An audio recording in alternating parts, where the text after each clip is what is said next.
tell you another guy that's on the move is Austin Cindric.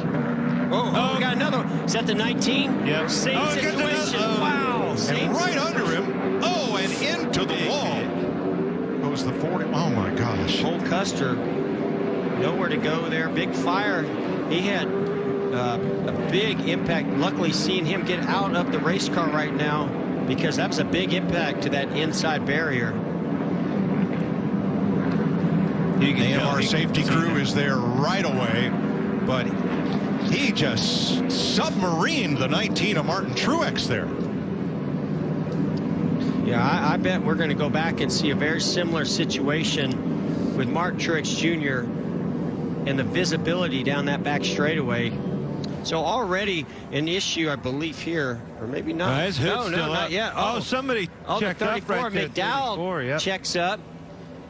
Truex gets into him, and he's slowing down, and here comes Cole Custer through to the inside, nowhere to go, has no idea. Martin Truex Jr.'s had damage.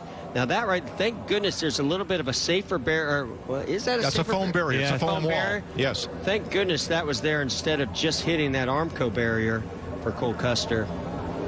We're going to ride with Martin Truex.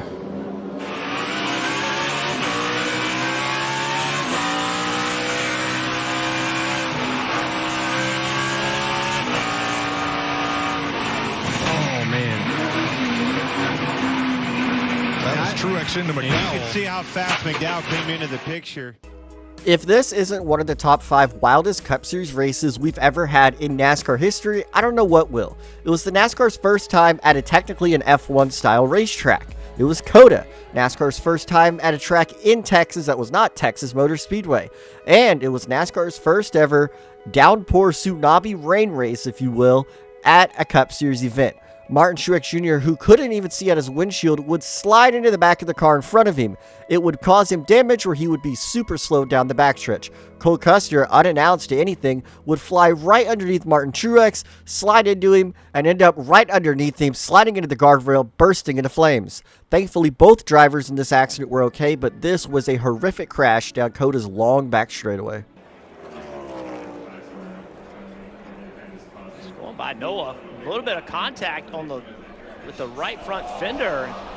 Car turned sideways and just flipped in the air. That is, quite honestly, that's just not acceptable. There's no way that a car, when it turns like that, should get up in the air that easily. There has been millions of dollars and hours of time spent to prevent that from happening. That's going to catch everybody by surprise. And you see right there, slide, that gives you a great view of the whole underbody we talk about, the underwing, everything that people talk about for damage. And then here it catches the grass and a couple pretty violent tumbles. I mean, you said it, Rick, 3,000 pounds. It looks like a Matchbox car just tumbling through the grass. Let's watch it again, Jeff. This he is has earlier. a big run. This was earlier. So this was, they were racing, this was the lap before. And, you know, obviously drivers upset at each other. But, you know, right here, I just feel like, yeah, he's just turning, right? And I can't tell from this shot if Noah comes down or not, but either way, this car to get in the air like that is shocking. And Steve, you've shown us over and over when those flaps open up, that's supposed to help keep these cars on the ground. Sometimes Corey LaJoie just can't get out of his own way. I feel like Corey LaJoie could actually be a pretty decent race car driver if he didn't make these mistakes. He's made bad comments in the past and bad driving moves on the racetrack. He was racing Noah Gragson and got a little upset with him and tried to hit him and show him how upset he was.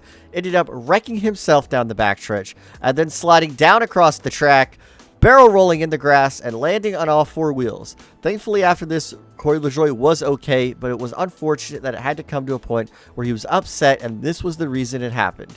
This isn't the first time there was a flip at Michigan, and it probably won't be the last either. Oh boy, Zane Smith on his side and over.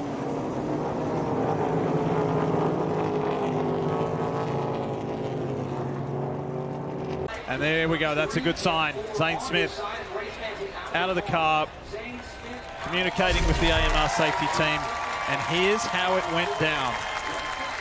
Run the red flag because of this wreck. 42. John Hunter Nemechek just drives into the left rear quarter panel with Zane. Zane climbs the wall, gets on the left side, and just rim rides it all the way around. Not sure I've ever seen that before, Steve. This will be wild.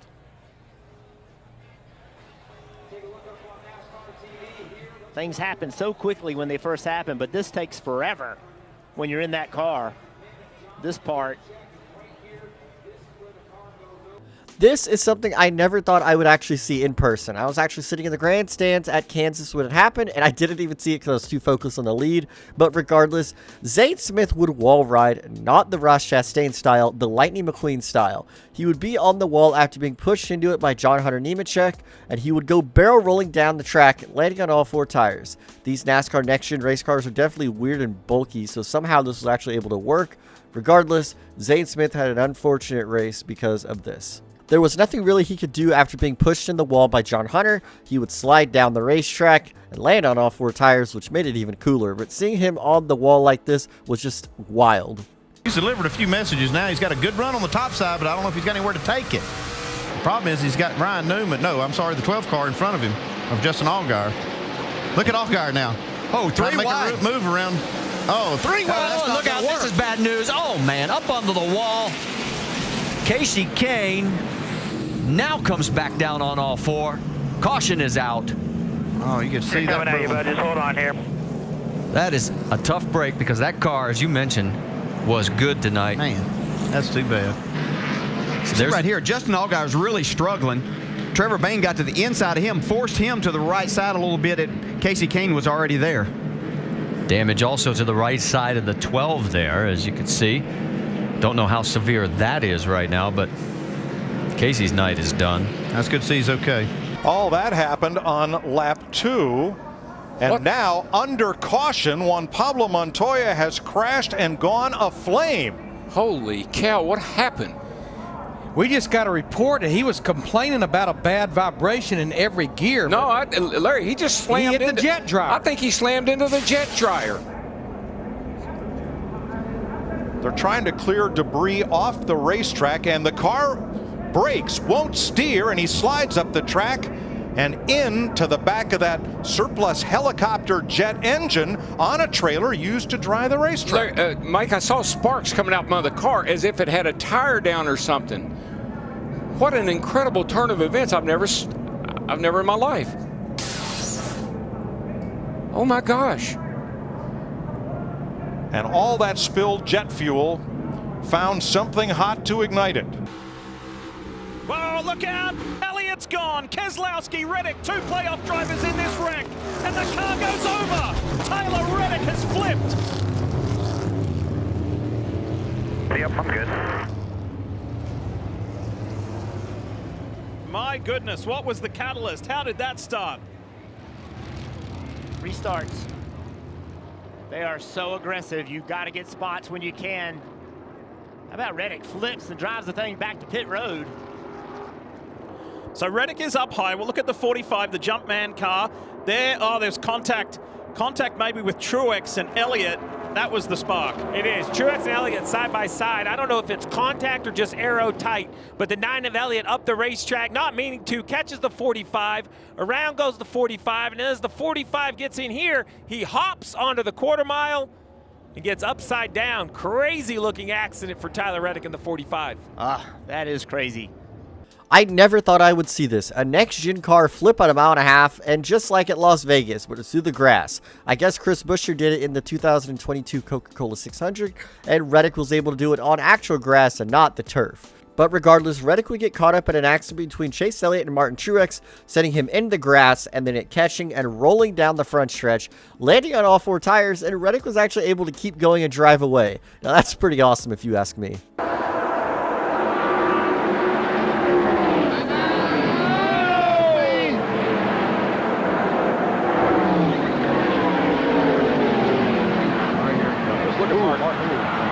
No brakes.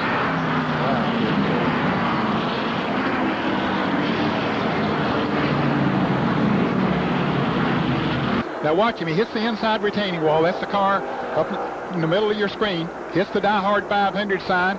Shoots through a guardrail right here. Goes right on through it. Mows it down.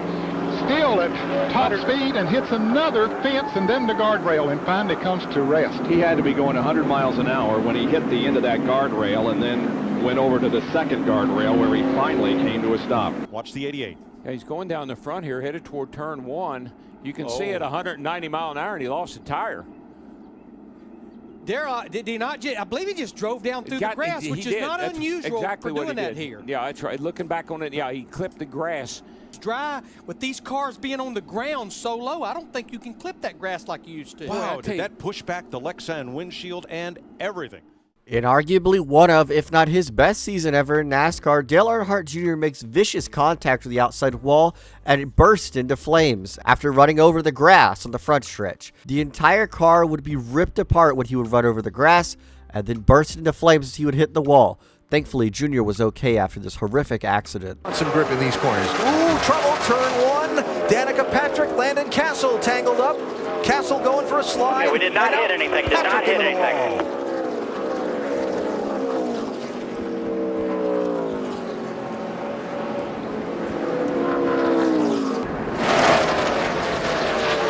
Or maybe there's more to it. This is off turn 4.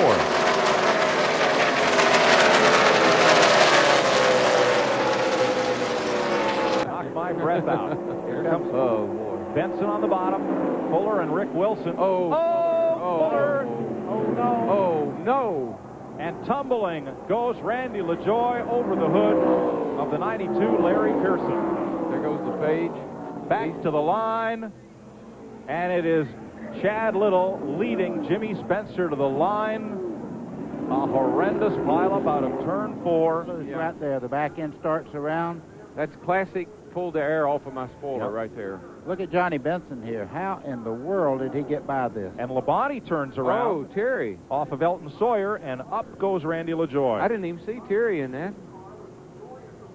In 1995 at Talladega, Randy LaJoie would flip, and he would flip coming out of turn number 4, and he would start barrel rolling on his roof. He would slide all the way down the short chute at Talladega, and then land in the grass. Ultimately, this wasn't a very bad flip as it could have been much, much worse, but several cars in this accident had massive impacts. And something else I would also like to point out, when they were coming off of turn number 4, there was a car almost at a dead stop on the apron, so this crash could have been a lot worse than it really was. And potentially he's going to clear him off for turn 4. They're side by side to turn 1. Taylor Gray back to the race lead. 3 of the last 6 races at Martinsville have had a last lap pass. Sammy Smith is there. Justin Allgaier is there. Will there be contact? There is. There goes Gray. Here comes Allgaier. Austin Hill out of nowhere. It's going to win in Martinsville. Do you believe that? With a huge crash at the start-finish line.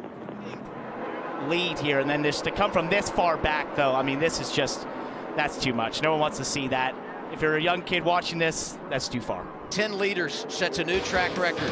Austin Hill leads only the last lap, but in dramatic fashion, he wins for a second time this season. You would think after the previous race at Richmond in the NASCAR Cup Series that people wouldn't dive bomb it into turn 3 and wreck first place. And yet, Sammy Smith, the NASCAR Xfinity Series driver, still did that. He sent it in on Taylor Gray, driver of the number 54 car, after being moved out of the groove. Taylor Gray was extremely upset with Sammy Smith, but he was able to keep his composure in his post-race interview. But a lot of people were mad at Sammy Smith. Loose right there in the middle. Is Kyle leaving the car? He had been cutting it. Oh, trouble. Big. That's gonna be big. Casey Kane gets turned around. Greg Bickle involved. Mark Martin is there. No caution has come out. They're going to let him race back as Verdi piles in, and now the caution. 6. You knew that was going to be big when you saw the 9 coming back across the racetrack. Okay, here's what happened final lap. Casey, and I'm not going to put a big block on him, and that's what it was. He put a and man, once you get that grass, you're done. Yeah. Wow, that was a hit, man. Wow. That was a hit. That was a hard hit. The 16 and the 5 just drove into the side of the 9, had no place to go. The Mark Martin and Biffle took the hard hits right there. And then you see 24 come into it. On the final lap at Pocono in 2010, Kasey Kahne was blocked by A.J. Allmendinger, his teammate, which would send him spinning back up across the racetrack into Mark Martin and Greg Biffle. Kahne's car would catapult in the air with the rear of his car in the air first, sending it almost over the wall and onto the bushes in the backstretch. Thankfully, Kahne was okay after this accident, but man did he get some air. And it's surprising because back then in these COT cars, you didn't see them get air like that. You saw them blow over and flip, but getting one to go in the air and on top of the wall, that was pretty wild. Jeff Green got sideways there underneath the 27 car. Casey Atwood almost lost control. And a big... Oh, trouble, trouble. Oh, and one car upside down. Casey Atwood. And sliding through the grass, Kenson flies around. White and yellow flag. Atwood's car is destroyed.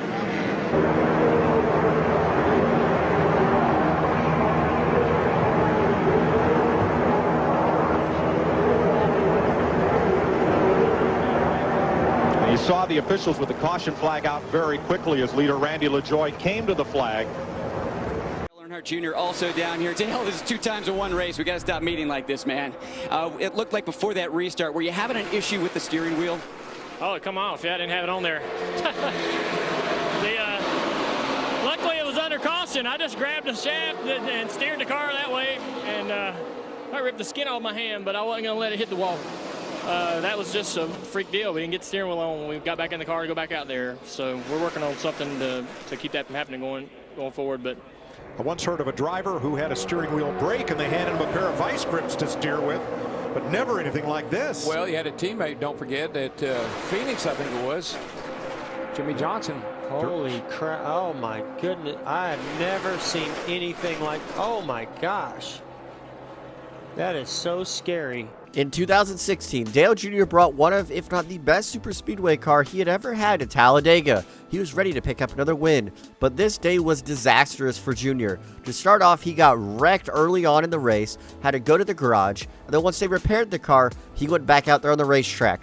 But unfortunately for Jr., when he went to restart the race, his steering wheel fell off. Then he had to put his hand on the steering column so he could steer the car not crash, and then he got caught up in another wreck. This had been one of the worst days for Dale Jr. he has ever had in his career. Kurt Busch second, 26-20. Oh, trouble for the 48. Oh, my gosh. Blew it right front, I think. I think you're right. Big hit. Red flag. Man, that thing just shot right. Well, the tire looked up to me. What was that? Something, maybe a suspension component or something broke in that right front. Watch this thing, Mike. I mean, this is just crazy how fast it goes right. And there's Jimmie climbing out. Good news, he's okay. In the corner, going, and then just all at once. What in the world? I just can't imagine what turned that thing straight in the wall. I mean, that was 3/4 of the way through the corner. Well, you know, for me, obviously, we saw the end of a great race. I mean, it was unbelievable. But I want to go back to Friday and what happened with Jimmie Johnson, where, you know, he did not get the steering wheel on. The steering wheel came off, a huge impact. You know, thank goodness for softer walls. Thank goodness for all the things that NASCAR and the community have done to make cars safer, because that was a big hit. But what happened after that? You know, Jimmie Johnson standing up and saying, hey, that was on me. In 2015, when qualifying at Phoenix Raceway, Jimmie Johnson, who had made the final round of qualifying and looked to have a decent starting position, his steering fell off, and this caused him to make a massive impact into the outside wall. Johnson would have to go to a backup car, but it wasn't after a vicious hit. This is by far has to be one of the worst hits that Jimmie Johnson has ever had in his entire Cup Series career, because, man, this impact looked like it hurt. That's the Lysol Ford. 3 wide into turn 3. There's Kevin LePage. There's Skinner down on the bottom of the racetrack in the 19 car. Oh, got that. And Phil Parsons spins right in front of him. You're fine. Good job, buddy. All right, Bernie, you got a little bit. Good job. Mark Martin's in the crash. 32 car Jeff Green's in the crash. Michael Waltrip, Wayne Grubb, Matt Kenseth is in the crash. Wow. I tell you what. Here's Phil Parsons down on the inside. Gets a little bit of a nudge from right there behind him. He goes back up the racetrack, pins Landon Amick. And as you see, the racetrack, these guys are already running 3 or 4 wide. They're out in the grass. It's a tri-oval. As they come through the grass and shoot back out, look at all the debris going straight up in the air here. We'll see another angle in a minute. These guys are running through into each other as they come out of the grass back up onto the racetrack. You see Phil Parsons get nudged right here. That's a 64 car of Jeffrey Bodine, and right behind him was Skinner. Parsons up into Amick, and then everything. No one. Here's Parsons trying to keep it out. Amick comes across. There's contact with the 5 and the 22. And look at the cars running into each other in the grass. And when they run into each other in the grass, the racetrack comes back up on them because it's a tri-oval. So they come back across, and they all end up past the start-finish line. This Atlanta crash looked like they were super speedway racing at one point. I mean, all the cars were so packed together until the leader got clipped. And when the leader got clipped, he went all over the racetrack, sending cars spinning and crashing across the front stretch in Atlanta. When Phil Parsons got clipped by the car behind him, this was what would ensue. A massive accident that would involve over half the field and the back half. Cars would scatter across the grass to try to avoid, but regardless, there was so many cars that had actual massive impacts in this crash.